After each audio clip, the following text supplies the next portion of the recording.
Hello again, fellow engineers. And yes, by the time you've reached this point in the series, I consider anyone sticking with the game to be considered an engineer. You've got the grit, the spark, the desire is there. And now we have a proper starter base that we're going to begin using to push towards scaling up a bit. But first, of course, we need to tackle something that will truly set us free: oil processing. At this point, we haven't really sat on the tech tree and explained too much. Fortunately, Factorio's research tree is fairly straightforward, and introduces new items and buildings to you only when you research them. Each link in the tree feeds directly into a related area, making progress much simpler. However, a lot of people get stuck on oil.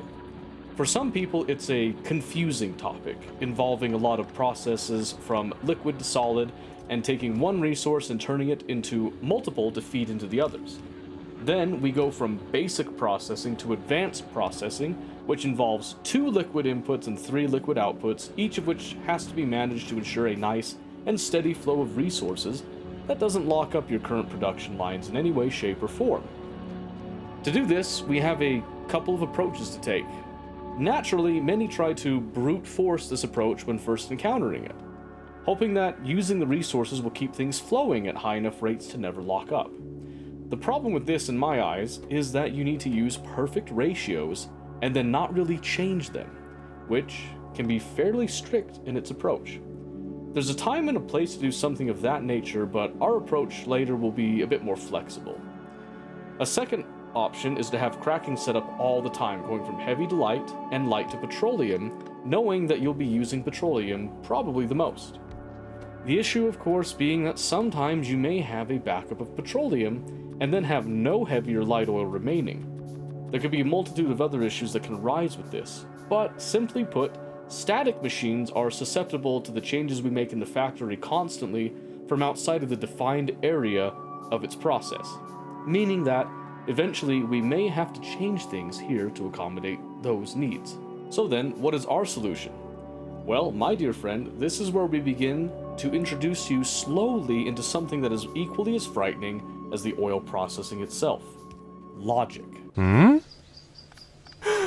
Now, logic is another topic that many Factorio engineers go all the way to rocket launch without ever touching, which is fine. But we're going to use it, and we're going to introduce the concept in a way that is both practical and simple to understand. So this video is our introduction to 2 concepts: oil and logic combinators. We don't want to go too deep into either concept just yet, simply going far enough to get you started and on your feet with chemical science, and then thinking about ways to use the tools we describe in your own factory setups. So with this being the main topics, let's begin firstly with the major order ahead of us: oil. To start with oil, we are going to do something very basic here that doesn't really require too much stress to put together. However, we do have a problem. If you've been following along with the seed, you'll know that we have a 2 oil rig location near us. This isn't a lot, especially later with some of the oil fields that you'll find. But it is relatively close to us, and for that reason alone, it's a huge win for us. So, we do a simple setup. 2 oil rigs feed into 4 tanks as a buffer. Each tank holds 25,000 units of liquid or gas, with our total coming to 100,000 crude oil maximum when we're away. Buffers like these aren't strictly necessary, but they do give you a bit of wiggle room in the early stages, and later there is a great deal of utility to buffers at pickup and drop-off locations that we'll discuss. Then we come to our 2 oil refineries, which feed into 2 storage tanks. This will hold 50,000 petroleum gas for us. This is crucial for our chemical science, so we want to start building up some of this with our meager oil supply, while we are working on the other pieces that fit into the chemical science puzzle. It should be noted here that this is the basic oil processing. All this requires is crude oil coming in and petroleum going out. This is about as simple as it can get, and this is completely fine in the beginning stages here when you're starting to get the chemical science up and ramp your way up to advanced oil processing. We're not going to cover advanced oil processing and the actual cracking setup in this video. We're simply going to use oil for the very, very basic stuff and the next video we will actually cover cracking and some of the ways that we can use logic for that cracking. Now that we have this underway, we need to start working on another important piece of the recipe chain. Before we do that, however, we take some time to beef up our current setup. To do this, we increase our power supply, upgrade to assembly machine 2s, which we take each machine from a crafting speed of 0.5 to 0.75 for basically for free. We increase our mining rig coverage. I also take the time to redesign our little mall here. Notice that we remove the science labs so we can make space for our additional inserters, which we want to have on hand all the time. This is one of my more patchwork setups I've done, but I also realize this is a temporary thing for me, so I'm not too concerned about the pure aesthetics of this particular area. We're in a mostly function over form mode after all. However, it is worth inspecting the design choices I make here, because you can see a couple of interesting mechanics at work within the game on display.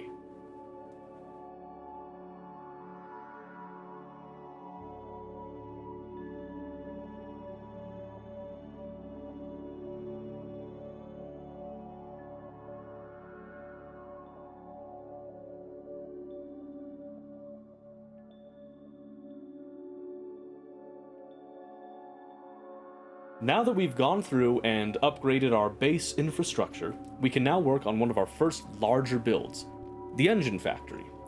As always, I like to start with a single assembler setup to get things set for simpler scaling, then move it up to 1/2 of the production, and finalizing by flipping and mirroring on the other side. This usually speeds up the design process and is helpful both early and later to get a good solid layout that you can fit into your designs. In this case, we have a design to produce of engines because I don't anticipate needing more than this at any given time. But, of course, this is also really simple to expand and upgrade the output whenever needed. I'm keeping the yellow belts for the moment until we get drones, which is a choice I'm making purely based on my experience and preference. If you want more engines than this, you may need to incorporate some red belts to feed the machines at higher rates, and gain the desired result that you're looking for. Once we have our desired setup for the engines, we leave it for a moment to route into our science production later. We're embracing spaghetti a bit here for convenience, understanding that permanence isn't really a thing at this stage of the game. This allows us to build out our design both quickly and efficiently, tackling the next step of our problem as we go along. Which brings us to our next topic as we tackle a couple of small things in the background. One of the main issues the new Factorio engineer will run into is the total freedom the game is affording you in solving the main problem: escape. Because of this freedom of choice, many engineers will encounter decision paralysis as the scope of the problem laid before them makes them feel all efforts leading up to this point are minuscule and nearly ineffectual in nature. The best way I've found to deal with this, especially if you're anything like me, which you probably are, is to simply break down the big problem into smaller problems. For us, we can use science as our steps. We've already tackled red and green, and are in the process of blue. If you think about it in the grand scheme of things, in order to launch a rocket, we have 3 of 6 technologies in vanilla down and out.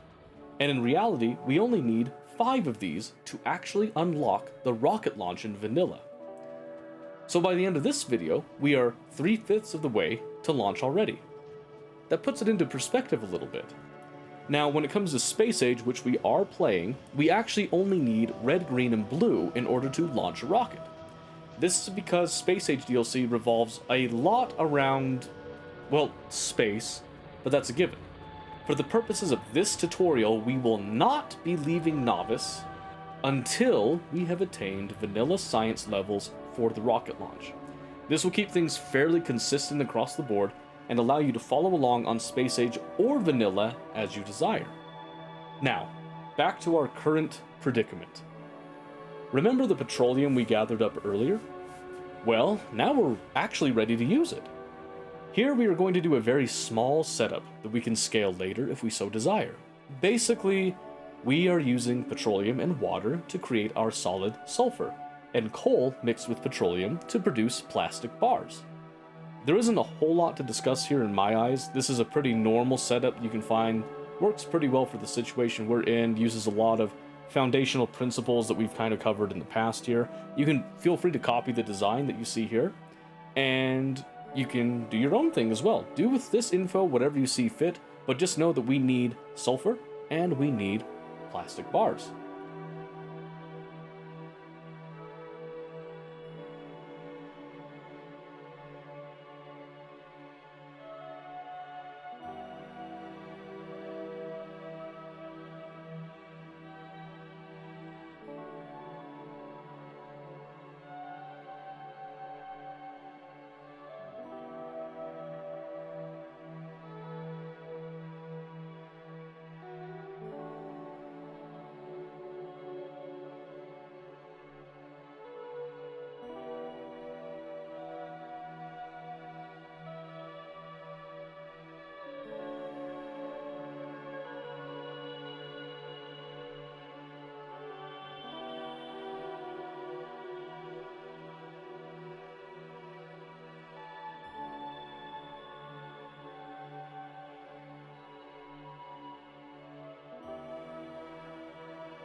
Then we get to the red circuits. This is the stage where it starts to become apparent that green circuits are a lifeblood in any factory, so you should definitely be ready to produce them in high volumes later. For now, we have enough to suit our present needs. One of the most common things that will trip up people on red circuits isn't actually the green circuits, it's the copper wire.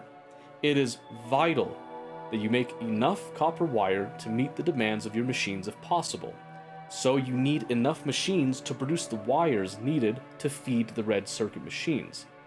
But you'll also need to speed up your belts at higher scales of operations. Again, we're going to keep it simple here, so no need for us to go crazy here other than some minor fixes in place to keep a stable flow of red circuits going.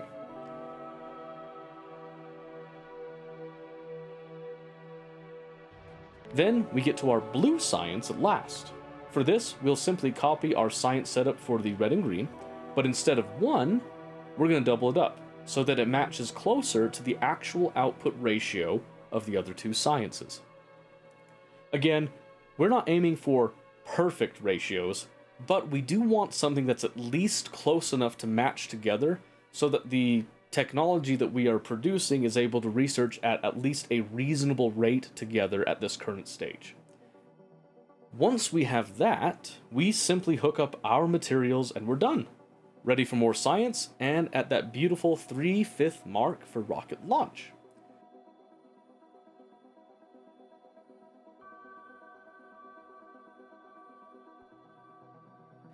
With the advent of our third science pack, we do of course take the liberty to increase the amount of science labs in operation, so that we can really burn through the Kool-Aid vials at high speed.